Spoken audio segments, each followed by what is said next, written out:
नमस्कार दोस्तों, मैं Gulshan Kumar PCC Barbigha YouTube channel पर आपका स्वागत करता हूं, अभिनंदन करता हूं। आज हम दोस्तों भारतीय स्वाधीनता संघर्ष 1915 से 1947 के चरण में हम इसको महत्वपूर्ण घटना व्यक्ति स्थान से जोड़कर पढ़ेंगे। यह सीरीज चल रहा है जिसमें यह तीसरा वीडियो है दोस्तों, यह तीसरा वीडियो है। इसमें हम पहले दादा भाई नौरोजी, स्वदेशी आंदोलन, बाल गंगाधर तिलक और बंगाल महाराष्ट्र खुदीराम बोस सन्यासी विद्रोह और हत्या पर चर्चा कर चुके हैं। आज हम मुस्लिम लीग, जॉर्ज पचमा और मैरी दिल्ली दरबार पर चर्चा करेंगे।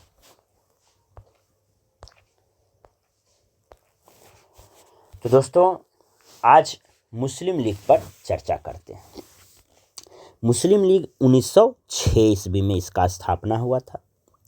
ढाका के नवाब सलीमुल्लाह खान के निमंत्रण पर यह सम्मेलन हुआ।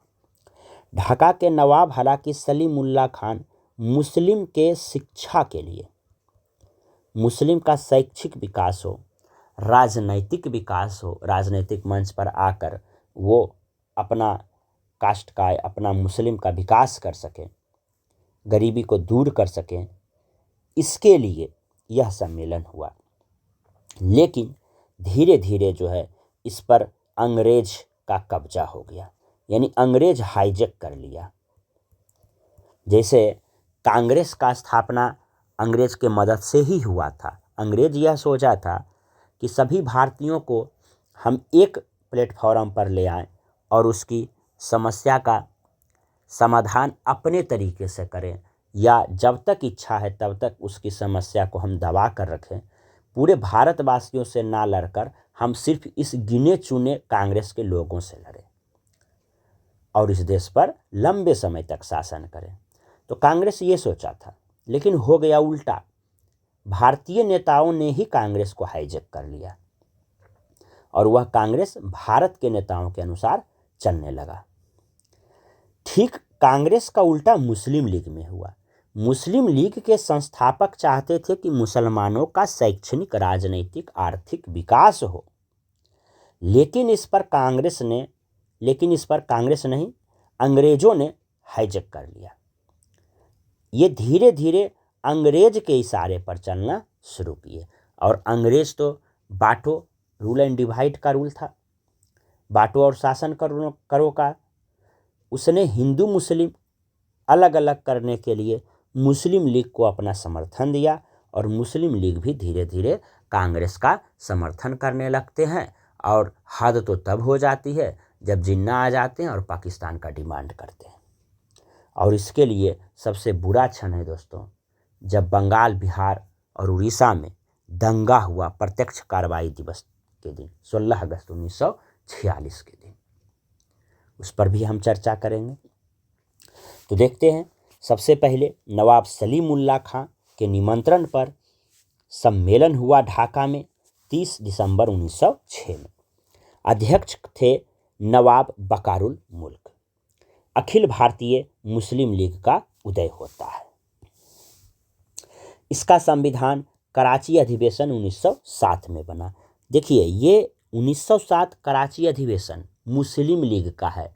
कांग्रेस का 1907 का सूरत अधिवेशन नहीं है, दोनों का अलग अलग है। तो 1907 कराची अधिवेशन मुस्लिम लीग का होता है। इसका प्रथम अधिवेशन अमृतसर में 1908 में होता है। उसी संविधान के अनुसार अध्यक्ष आगा खां होते हैं। इसने बंगाल विभाजन का समर्थन किया। तो शुरू में ही हमने दोस्तों आपको बताया कि अंग्रेज मुस्लिम लीग को हाईजैक कर लेते हैं, यानी दिखने में लगेगा मुस्लिम लीग कर रहा है, लेकिन हकीकत में इसके पीछे किसका ताकत रहता है, किसका सोच विचार दिमाग रहता है? तो अंग्रेज का रहता है। यानी अंग्रेज के खिलाफ यदि कोई कार्य होगा तो मुस्लिम लीग उसका विरोध करेगा, और यदि भारतीयों के खिलाफ कोई कार्य होगा तो मुस्लिम लीग उसका समर्थन करेगा। तो बंगाल विभाजन दोस्तों हम पढ़े हैं क्या? तो 1905 में लॉर्ड कर्जन के समय में हुआ था। हिंदू और मुस्लिम को बांटने के लिए, जिसका कि बंगाल के हिंदू और मुस्लिम दोनों ने खुलकर विरोध किया, जमकर विरोध किया। वो हिंदू और मुस्लिम को बांटना चाहते थे, तो बंगाल के हिंदू और मुसलमान एक दूसरे को राखी बांधकर यह संदेश दिए अंग्रेजों को कि हम बटेंगे नहीं, हम एक हैं, हिंदू मुस्लिम एक हैं। और स्वदेशी आंदोलन जब 7 अगस्त 1905 को हुआ तो उसमें नारा दिया, हमें विभाजन नहीं चाहिए, पूरा बंगाल एक है, वंदे मातरम जैसा नारा दिया। तो बंगाल विभाजन भारत का विरोधी कार्य था। इसीलिए जब यह लागू हुआ तो पूरे बंगाल में शोक दिवस मनाया गया। कोई खुशियां मनाई नहीं गई, बल्कि शोक मनाया गया। और उस दिन पूरा बंगाल में खाना नहीं बना, लोग उपवास में रहे। अब यह बंगाल विभाजन भारतीयों के विरोध में था, तो देखिए इसको समर्थन कर दिया कौन? तो मुस्लिम लीग। यानी ऐसा कार्य का समर्थन करेगा जो भारतीय जनता के विरुद्ध हो, अंग्रेजों के पक्ष में हो। 1916 की बात है। कांग्रेस सोचता है चलो मुस्लिम लीग को हम मिला लेते हैं, तो एक बहुत बड़ा जनसंख्या हमारे पक्ष में आ जाएगा और हम अंग्रेजों से मजबूती से लड़ सकेंगे। ये शायद कांग्रेस का भ्रम था, या यूँ कह सकते हैं कि मुस्लिम लीग को आपस में मिलाने का एक प्रयास था। लखनऊ अधिवेशन 1916 में होता है, जिसमें कांग्रेस और मुस्लिम लीग की संयुक्त समिति की स्थापना होती है और दोनों का मिलन होता है। इस कांग्रेस के लखनऊ अधिवेशन में दोस्तों 2 चीज़ होता है। एक तो नया भाई मिलता है, कौन? तो मुस्लिम लीग। और दूसरा 2 बिखरा हुआ भाई एक हो जाता है। बिखरा हुआ भाई का संबंध किससे है? तो 1907 में जो अलग हुआ था, रास बिहारी घोष का जो अध्यक्षता था कांग्रेस का सूरत अधिवेशन, जिसमें नरम दल और गरम दल अलग हुए थे, वही नरम दल और गरम दल 1916 के लखनऊ अधिवेशन में एक हो जाते हैं। तो एक तो बिछड़ा यार मिलता है नरम दल और गरम दल, एक नया यार कौन मिलता है? मुस्लिम लीग। और इस 1916 के अध्यक्ष कौन है? तो अंबिका चरण मजूमदार। तो क्या हमें याद रखना है कि जो 1907 में नरम दल गरम दल अलग हुआ था, वह 1916 में आकर मिल जाता है। जब अलग हुआ था तो रास बिहारी घोष थे, और जब एक हुआ तो अंबिका चरण मजूमदार है। रास बिहारी बोस है।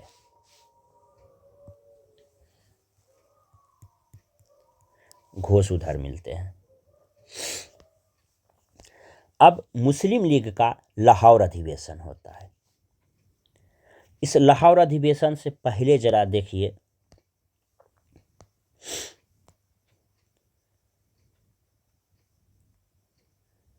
बाईस दिसंबर 1939 का कहानी। अभी तक हम क्या देखें कि 1916 में कांग्रेस और मुस्लिम लीग मिल जाता है, और वहीं बंगाल विभाजन 1905 का समर्थन किया, और यह बंगाल विभाजन 1911 में एक हो जाता है। यानी 1911 के पहले का यह कहानी है, क्योंकि 1906 में तो इसका उदय हुआ और 1908 में प्रथम अधिवेशन हुआ। यानी ये 1909 से 1910 का बात है जो बंगाल विभाजन का समर्थन करता है। अब कांग्रेस और मुस्लिम लीग एक हो जाते हैं। अब हम एक ईस्वी पर चलते हैं, 1935, गवर्नमेंट इंडिया एक्ट ऑफ 1935। इसमें आता है कि प्रांतीय चुनाव होगा। 1935 में आता है कि प्रांतीय चुनाव होगा। 1937 में चुनाव भी होता है, सरकारें भी बनती है कांग्रेस की। बंगाल में सुहरावर्दी की सरकार होती है, बिहार में मोहम्मद यूनिस खान का सरकार होता है। लेकिन जब एक और ईस्वी का बात करेंगे 1939 का, तो हम क्या देखते हैं 1939 में द्वितीय विश्व युद्ध शुरू हो जाता है, सेकेंड वर्ल्ड वॉर, जो 45 तक चलता है। क्या देखे अभी तक हम लोग कि 1935 में आता है इंडिया एक्ट में कि प्रांतीय चुनाव होगा। 1937 में चुनाव होता है, सरकारें बनती है, बंगाल में सोहरावर्दी की सरकार, बिहार में मोहम्मद यूनुस खान की सरकार। 1939 में द्वितीय विश्व युद्ध होता है। अब द्वितीय विश्व युद्ध का चर्चा करने से पहले जरा हम प्रथम विश्व युद्ध की ओर चलते हैं। 1914 का प्रथम विश्व युद्ध हुआ। 1915 में 9 जनवरी को गांधी जी दक्षिण अफ्रीका से 21 साल के बाद भारत वापस आते हैं। 9 जनवरी को प्रवासी दिवस मनाया जाता है। जब वो भारत आते हैं तो गांधी जी को हाईजैक कर लेता है कौन? तो अंग्रेज। अंग्रेज गांधी जी से कहता है, ए भाई तुम तो यूथ आइकॉन हो। क्यों? क्योंकि गांधी जी दक्षिण अफ्रीका में जो काम किए उससे वो ग्लोबल हो गए, पूरे विश्व उन्हें जानने लगा। तो वो जब भारत पहुंचे तो वो एक तरह से यूथ का एक तरह से लीडर थे, बहुत मजबूत लीडर। तो अंग्रेज ने कहा कि अभी प्रथम विश्व युद्ध हो रहा है, चलो कुछ भारतीय युवक को, भारतीय सेना को जो है कहो कि भाई मेरे साथ आ जाए, हम तुमको आगे हेल्प करेंगे। गांधी जी इस बात को मान लिए, भारतीयों को जो है प्रथम विश्व युद्ध में झोंक दिए। तो एनी बेसेंट कहते हैं कि गांधी को भी समझ में नहीं आता है गांधी क्या है, पॉलिटिकल चाइल्ड है, राजनीतिक रूप से गांधी बच्चा है। उनकी जग हंसाई हो जाती है गांधी की, लोग थू थू करने लगते हैं उनके इस कार्य पर।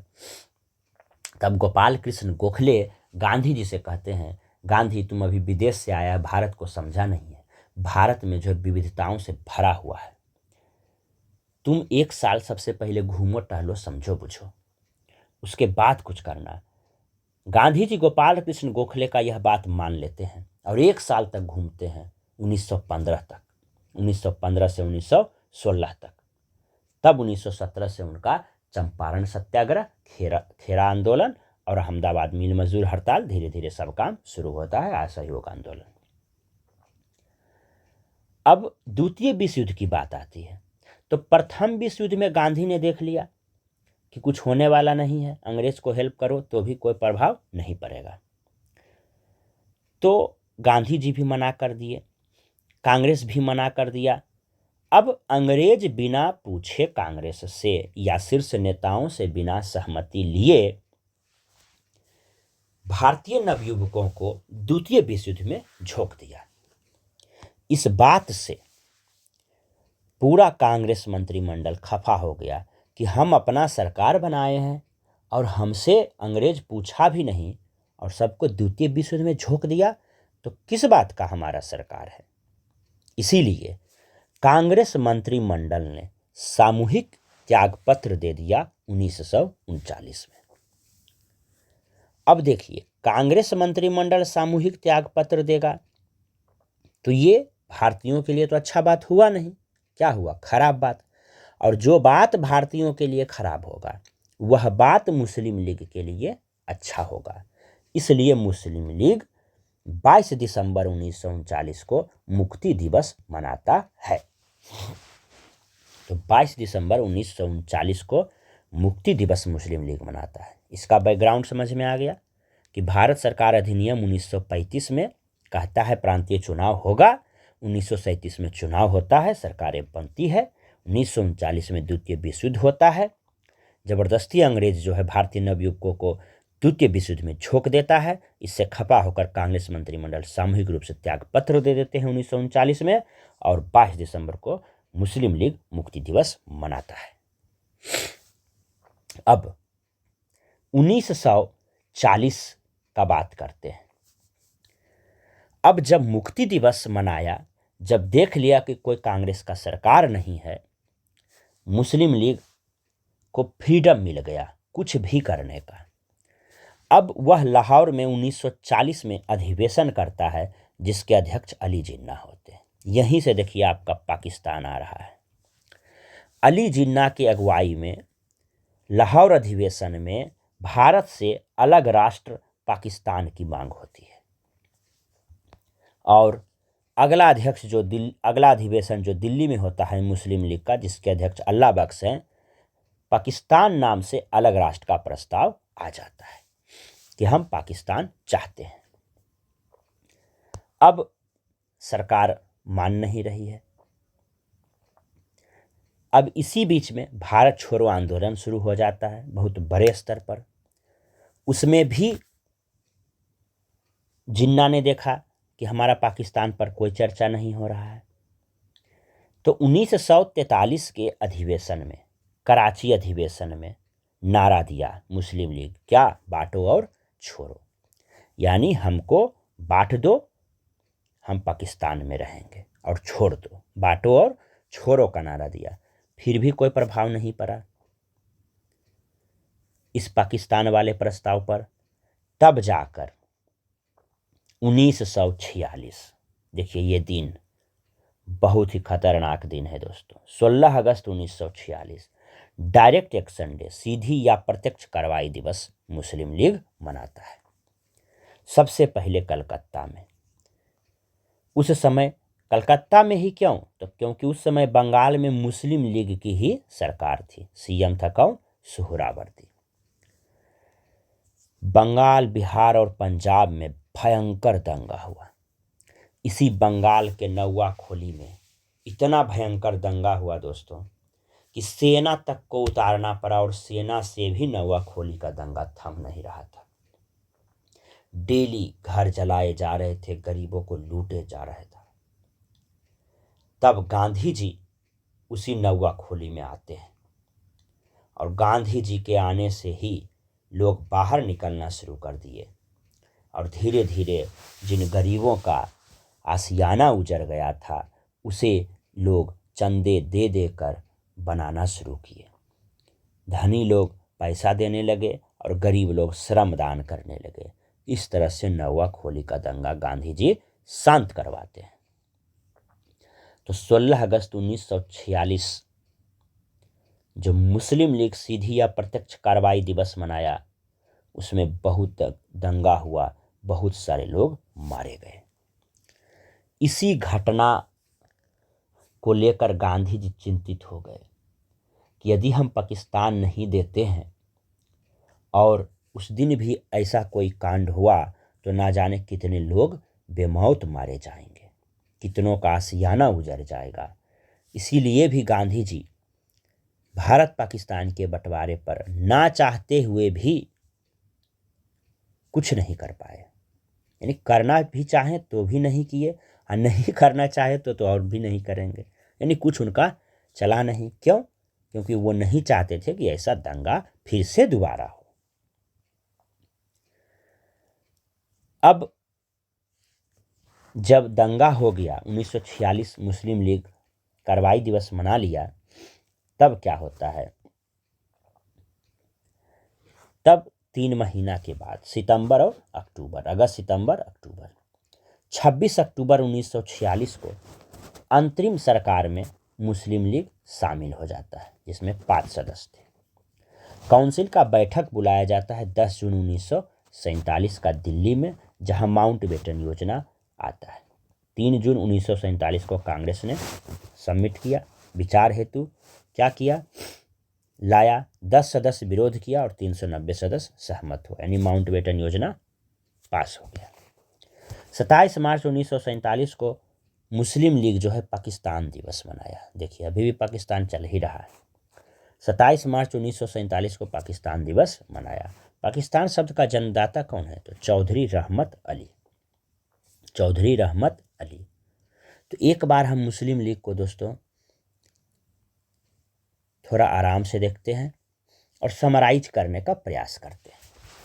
तो सबसे पहले तो मुस्लिम लीग का आप कंसेप्ट जान लीजिए कि शुरुआत तो हुआ था मुसलमानों के शैक्षिक और राजनीतिक उत्थान के लिए, लेकिन धीरे धीरे यह अंग्रेज़ों के कब्जे में आना शुरू हो गया, और जब मोहम्मद अली जिन्ना आते हैं तो वह पाकिस्तान का राग अलापना शुरू करते हैं। इसके लिए वह दंगा भी करवा देते हैं प्रत्यक्ष कार्रवाई दिवस के रूप में, और अंत में सरकार में सम्मिलित होकर जो है पाकिस्तान का डिमांड रखते हैं। अंत में पाकिस्तान बन ही जाता है। तो सबसे पहले हम देखेंगे कि 1906 का बात है, ढाका के नवाब सलीम उल्लाह खान के निमंत्रण पर सम्मेलन होता है। नवाब बकारुल मुल्क अध्यक्ष होते हैं। मुस्लिम लीग का संविधान 1907 कराची अधिवेशन में बनता है। पहला अधिवेशन 1908 होता है, अमृतसर में आगा खां अध्यक्ष रहते हैं। बंगाल विभाजन का समर्थन किया और दोनों जो है मुस्लिम लीग और कांग्रेस 1916 के लखनऊ अधिवेशन में एक हो जाते हैं, जिसके अध्यक्ष अंबिकाचरण मजूमदार थे। अब मुस्लिम लीग मुक्ति दिवस मनाता है 1939 को। तो 1939 को समझने के लिए दोस्तों हम बताए थे कि सबसे पहले हम देखेंगे क्या, सबसे पहले हम देखते हैं 1935। 1935 में हम क्या देखते हैं, तो 1935 में गवर्नमेंट इंडिया एक्ट आता है जिसमें चुनाव का बात होता है। 1937 में चुनाव होता है। 1939 में द्वितीय विश्व युद्ध शुरू हो जाता है। अंग्रेज अपने मन से जो है भारतीय सेना को द्वितीय विश्व युद्ध में शामिल करा देता है, जिसके चलते 1939 में इस्तीफा दे देता है कौन, तो कांग्रेस मंत्रिमंडल। इसी 22 दिसंबर को मुस्लिम लीग क्या मनाता है, मुक्ति दिवस, और कांग्रेस से मुक्त हो जाता है पूरा पार्टी। तब मुस्लिम लीग अपने ईगो में आ जाता है, अपना पावर में आ जाता है और 1940 में पाकिस्तान को लाता है, पाकिस्तान की मांग करता है। दिल्ली अधिवेशन में प्रस्ताव पारित हुआ। 1940 के बाद 1943 देखते हैं, कराची अधिवेशन, जिसमें बांटो और छोड़ो का नारा दिया, बीच में आ गया था भारत छोड़ो आंदोलन, उसमें भी देखा कुछ नहीं हुआ, तो नारा दिया बांटो और छोड़ो आंदोलन, उसमें भी देखा कुछ नहीं हुआ। तब जाकर यह क्या करता है, 1946 में 16 अगस्त 1946 डायरेक्ट एक्शन डे मनाता है, जिसमें बहुत दंगा होता है बंगाल, बिहार और पंजाब में। उसके बाद जो है अंतरिम सरकार 26 अक्टूबर को वह शामिल हो जाता है और पाकिस्तान दिवस मनाता है कब, 1947 में।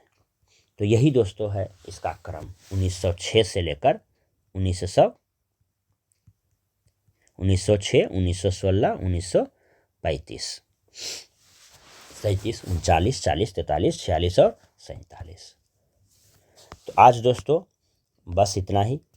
कल हम जॉर्ज पंचम मैरी का दिल्ली दरबार में स्वागत करेंगे और हार्डिंग पर बम हमला होगा, भिखाजी रुस्तम काम आएंगे, गदर पार्टी का स्थापना होगा, कोमागाता मारू जहाज, जापानी जहाज के बारे में पढ़ेंगे। आज बस इतना ही। उम्मीद है यह वीडियो आपको अच्छा लगा होगा, तो थोड़ा सा लाइक, सब्सक्राइब और कमेंट भी कर दीजिए। धन्यवाद दोस्तों।